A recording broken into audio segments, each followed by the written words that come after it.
you can make of all of that what you want. Professor Chomsky, you've almost entirely glossed over the numerous war crimes and violations of international law which have committed by Hamas, the ruling party in Gaza. These include this targeting of civilian populations by sending thousands of rockets into southern Israel, and Hamas's well-documented use of human shields by doing things like hiding their armaments in preschools, ambulances, and hospitals. I was wondering if you had a response to these crimes. Yeah. Well, actually, I did talk about the first. As I pointed out, Hamas's targeting of Israeli civilian targets, those are criminal acts, as well as politically stupid. But and therefore, I think it would make good sense for us to stop our enormous military, diplomatic, and ideological support for Hamas. Okay, that's what we can do about it. Of course, these crimes, like Herschel Greenspun's or like those of the partisans during the Second World War, it didn't come out of nowhere. These are a reaction to ongoing Israeli crimes, not only in Gaza, but extensively in the West Bank. And those who have another proposal as to what what resistance ought to take, do have a moral grounds to criticize those actions. Okay, just as those in Germany who were calling for an end to Nazi aggression, they couldn't because they did kill, but we're free to do it here, would have had a justification in condemning the terrorism of the partisans. They didn't have a justification for supporting the Gestapo slogan, terror against terror. You commit terror, we'll commit worse terror. The only people in Germany who had a right to criticize the terror that they were attacking were those who were trying to stop the far greater atrocities of the Nazis. Same with Kristallnacht, same with many other cases. The same with the American Revolution.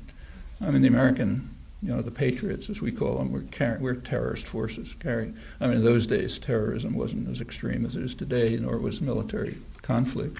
But, it was serious. That's why the number of people who fled the colonies after independence was higher, or approximately the same, as the proportion of the population that fled Vietnam after the U.S. withdrew. They fled the terror of the victors. There were people fleeing from Boston Harbor, writing pathetic letters about how they were dying in the snow in Nova Scotia because they just had to get away from these terrorists who won the war. This is not a major theme of American history, but you can find the facts if you like. And they had good reason to, because yes, Nathaniel Greene's forces, for example, were straight terrorist forces. And of course the British objected to this. How dare they hide, in civilian places to shoot at our soldiers. As for the well-documented facts that you mentioned, the documentation is zero. The sole source for those claims is Israeli propaganda. Maybe it's true, maybe it isn't. It's hard to imagine where you could hide in Gaza or live in Gaza, except near a civilian target. Israel, of course, does it all the time.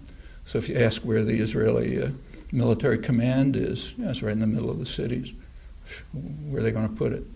So sure, even though the documentation happens to be zero, not well documented, nevertheless it's almost certainly true, and it offers no justification whatsoever for destroying the universities, destroying the schools, mental health clinics, attacking hospitals, shooting at ambulances, all the other crimes that you can read about if you want to bother looking. And the crimes are really serious. So actually I brought with me a report, which I have not seen reported in the American press, from the Gaza water utility. This is January 10th, a press release.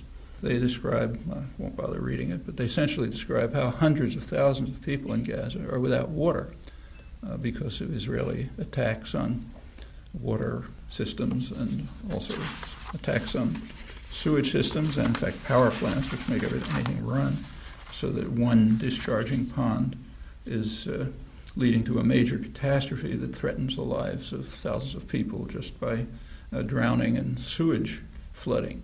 Well, okay, sure, some Israeli propagandist can tell you, yeah, there was a mortar hidden in the sewage system. Maybe there was. Does that have anything to do with these atrocities? Nothing, for very simple reasons, the ones I mentioned. There is a right to resort to violence in self-defense if there are no alternatives. And in this case, there are very clear alternatives. Stop the criminal activities and accept the peace treaty. Okay? Not very hard. Stop your crimes, and that'll end the rocketing that you're concerned with. Professor Chomsky, while this may seem obvious, because you've touched on it time and time again, why is it that the U.S. media appears to completely lap up the propaganda while appearing to not do any sort of objective journalism, which is what every single journalist student has, studied to do? What in the world is going on? Well, for one thing, I think the U.S. media are just as good as any others. If I had one newspaper in the world to read, I couldn't read any other. I'd pick the New York Times because, I don't love it, as you know. And the reporters themselves, not so much in the case of Israel, but in many cases, are courageous, honest. They report what's before their eyes, objective, if you like, but very typically, consistently, within a framework of interpretation that's subordinated to state corporate propaganda. Now, that's unconscious, and it's true of the intellectual community generally. One of the reasons I write about the media is because it's easier to study the New York Times systematically than, say, to study academic scholarship systematically. That's a huge effort beyond my resources. But it's basically the same. There aren't many differences. And it's the same in the general educated population. There is an assumption that the U.S. cannot do anything wrong. It can make mistakes, but can't do anything wrong.